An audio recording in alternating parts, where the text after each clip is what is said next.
Love those guys. Thank you so much for showcasing Strafe. Again, guys, please check it out. The Kickstarter video is hilarious. The persistent shooter. So yeah, it's coming out and showcasing Quake and Minecraft. That's cool. Setting Quake up with the next Minecraft game for us graphics. as well. Such a gentleman. Now, there's a genre of game that I grew up playing in the form of things such as Fallout 1 and 2. Oh yes. And the fact that there's a renaissance of these classic RPGs has me so excited, has me tickled, which is why it is my absolute pleasure to announce the upcoming expansion to Pillars of Eternity, The White March. Really? Cadnua is restored by your hand, and word of that deed has traveled far. I write from the White March beneath the shadow of Durgan's battery, the impenetrable fortress, the last hope of my dying town. Deep within, the legendary White Forge lies dormant, unclaimed since the builder's disappearance. It stands Yeah, I still don't do it, Chameleon. Others have tried and failed. Breach the fortress. Reclaim the secrets of Durgan's steel. The White Forge must burn again. Yeah, I don't play mobile games, period. Regardless of their fun or whatever. I have a $2,000+ gaming PC. Why would I play something on my phone? This doesn't make sense to me. It seems like a waste. I'm not saying they're bad games at all. I can't do it personally. It's a waste of time. It honestly seems like a waste of my money that I put into building this PC. It's time to welcome the CEOs of Obsidian and Paradox, Fergus, Urquhart, and Frederick Wester. Hey. Welcome back. Alrighty. Nice Good to see you. Oh, well, there needs to be a traffic light up here, I know. Thank you so much. Now, of course, simple question. Yes. Tell us about the White March. Well, the White March is the first part of the expansion we're doing for Eternity. It's a whole lot more Eternity. I mean, we've been making RPGs for years. And the funnest thing about doing expansions is you get to just add more, and we're doing more companions, we're doing soulbound weapons, we're doing higher level cap, we're doing a ton of stuff. And of course, you know, what we're really known for a lot is all of the dialogue and the writing, and we're doing even more than we did for the main game. And, you know, I know that Pillars of Eternity was kickstarted for $1 million, and now you're teaming up with Paradox. Talk to me a little bit about your partnership. Well, we've known each other for a couple of years, so we know each other pretty well, and we... Too well, sometimes. Yeah, sometimes too well. We can sit for hours and discuss whether Highlander is a great movie or Plain Out Terrible.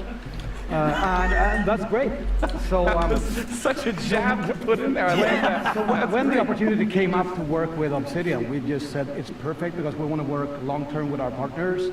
They're used to working very close to their audiences, just like we are at Paradox as well. Yeah. So it was a perfect match. We even had like close to 20 people at Paradox who had been backers in the Pillars of Eternity Kickstarter. Awesome. Yeah, and I think, you know, Well played, a big thing about, I Quicksave. think Well what's great played. about teaming up with Paradox, I mean, they're guys that think like we do about games. They love PC games, they love the weird games that we make and hardcore, and so, and it's great now to kind of see this kind of new way of seeing games published and being able to work with people that kind of really, like, it's not these giant console games, which are great, but it's great that we can now offer like different games that you know 5 or 6 years ago might have been hard to do. Well, I mean, I know that many people consider Pillars of Eternity to be sort of one of the darlings of the Kickstarter movement, but there's also there's so much controversy in there with projects asking for small budgets. Some games need 10 million to make a minimum viable prototype. Yeah. But, you know, with 4 million, how do you do it? balance that with the community expectation as well as wanting to make a good game? Well, I think first of all, we're old, you know, and so we've been doing this for a while, right? And we and particularly back at Black Isle Studios, you know, we worked on Planescape Torment, we worked on Icewind Dale. Planescape Torment. Sorry, go on. It's all right, that's okay. no joke, all I'm Quicksave. really responsible for is the combat, and the combat wasn't that great. So It's not worth my time. But we, you know, we really learned how to make those games. We always wanted to continue to make those games. And so when we got the 4 million, and then we actually got another $1 million between when the game kickstarted and kind of towards launch. And so, you know, for about and ended up being our budget was about $5.5 million. So we were able to do it, really close to kind of what we got out of Kickstarter. Wow. I mean, from a publisher's perspective, I mean, what are your thoughts on the way Kickstarter is now changing the market? Yeah, Kickstarter, first and foremost, we've been on the fence ourselves to do a Kickstarter. And the most obvious reason for that is that you set expectations for the project very early. And everyone who's been Nice, Chameleon. for a few years in the games industry knows that your first idea is not necessarily the game that reaches the market X months later. So Right. that has been something that kept us away from it. But when we started talking to Obsidian about Pillars of Eternity, they were already so far ahead in development that we could see this is going to be the final product. And these guys have been making games for 100 years, so it felt well safe. That's amazing. So, I mean, is it trying to balance? Yeah, I don't even know what the that game vision is. against Quick what saving we're Chameleon. presenting, I have no or idea. Is it just about, if that vision does change, do you feel comfortable communicating that, or is it just not an issue for the? No, I think a lot of it is. I mean, we're in the first foremost, we're gamers, and we do always bite off more than we can chew, right? And Standard. So I mean, it's just if we really should only do 6 classes. Now let's do 11. And a lot of that is in the excitement of the Kickstarter. You can offer a little too much, and I think we even did to an extent. But in the end, I think it's all about. I think what we did a great job with Eternity, and what I'm proud of, is really that we said we're going to make the successor to the Baldur's Gates, and I feel we did, and we are super thankful to all our backers that let us do it. I'm super excited to see the White March Cool. soon, guys. Thank you so much for Awesome. coming Thank out. you. I like PoE a lot, actually. Thank you. Thank you. Thank you. It's really cool. How are you guys enjoying yourselves tonight? So far, so good? We cover a lot of material on this show. And our next guest is a name that many of you know. He is the legendary creator of Elite and Elite Dangerous. He is the CEO of Elite Frontier Dangerous. Developments. Let's welcome David Braben. Thank you very much. Thank you. We're in a real golden age of PC gaming, and we at Frontier are proud to be a part of it with Elite Dangerous. We've had 3 great updates to the game already since launch, but that's just the start.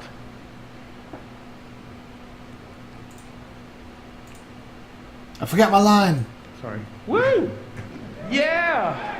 That's just the start. There is so much to come on PC to announce soon. But today, I want to talk about something a little different. It's a game we wanted to make for a long time. Another game we wanted to make for a long time. It's the revival of a great genre, and it's coming to PC in 2016. It's available for pre-order now on the Frontier store. And this is what it looks like. As an instructor, I hate people that can't do public speaking very well. It annoys me to no end.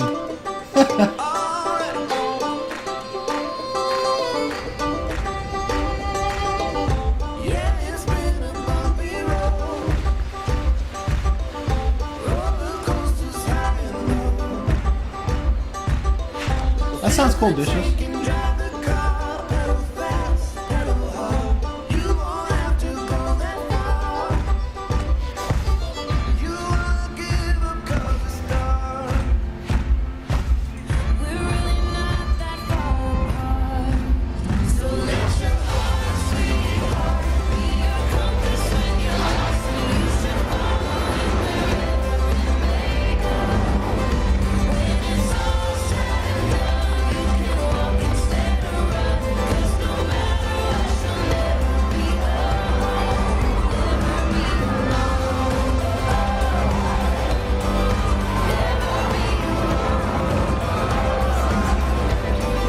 I don't know what this is.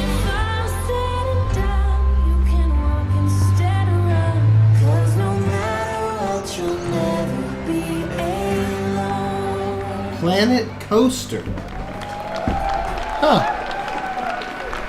Thank you so much, David. That's a very different tone from Elite Dangerous. It looks lovely. Now we have a very different genre coming up next, a genre that I find to be one that would be very hard to develop for. It is the MMO genre.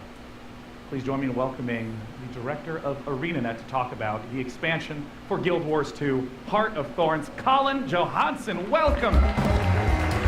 Ah, Guild Wars Hey, 2. Colin. Hey. Now, Colin, I know there's a lot of content in Heart of Thorns. There is. And one of the big things you want to talk about today was the Guild Hall. Yes, so I'm here today to reveal a world exclusive, our Guild Halls feature, which is our big social feature for Guild Wars 2 Heart of Thorns. And we believe that these online worlds should really be about creating opportunities to bring players together. That's why we make games, hundreds of players playing around in maps. Makes sense for an MMO, yes. Let's not keep them separated. And Guild Halls is our answer to how we allow these players that we're bringing together to have a truly meaningful impact on our world and to own a part of that world. And I brought a world exclusive trailer here today to show what they look like. Well, let's take a look. What is this?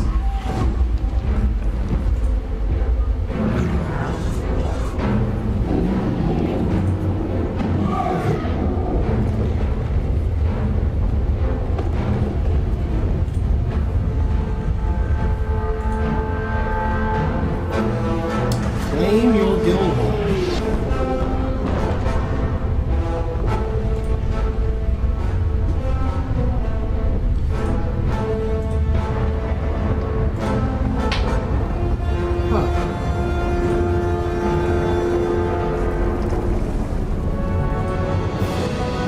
I have it. Diablo, I've never played it. I got it when it was on sale a couple months ago.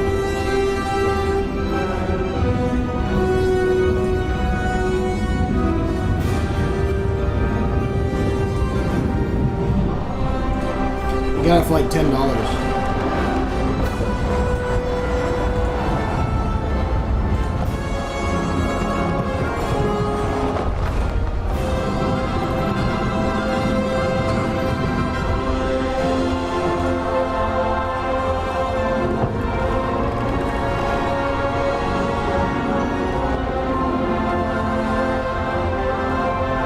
Welcome back, bud.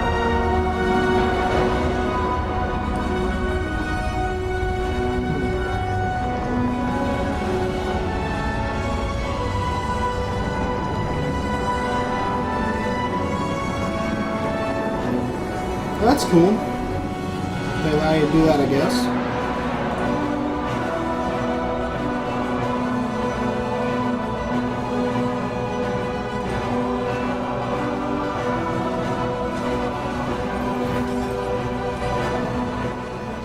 That's really cool. They let you do PvP in your own arena. That's really kick-ass.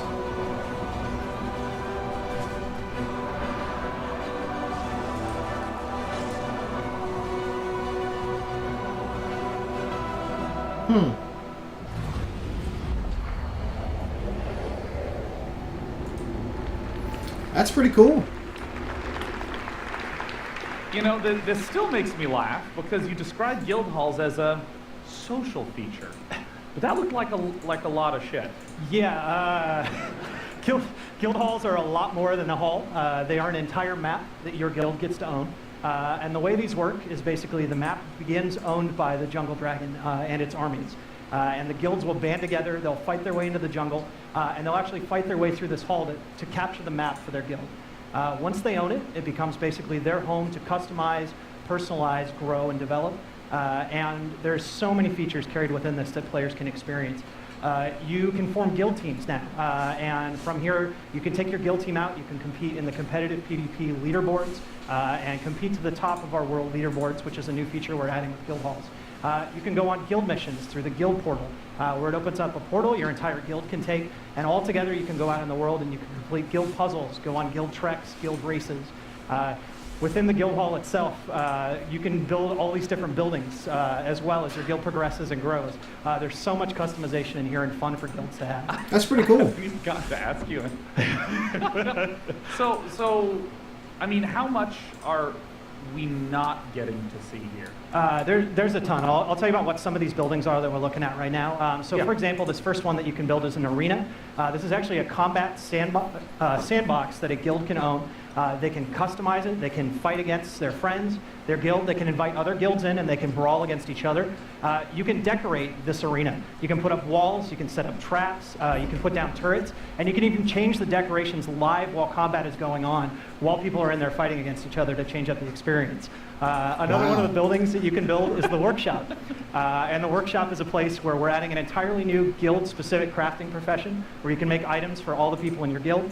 And within there as well, you can build items that they can take out in the world and use to play the content that we've built in the game. Well, this was a very easy segment for me. That was great. My host, Colin, yay! Now, I mean, what is some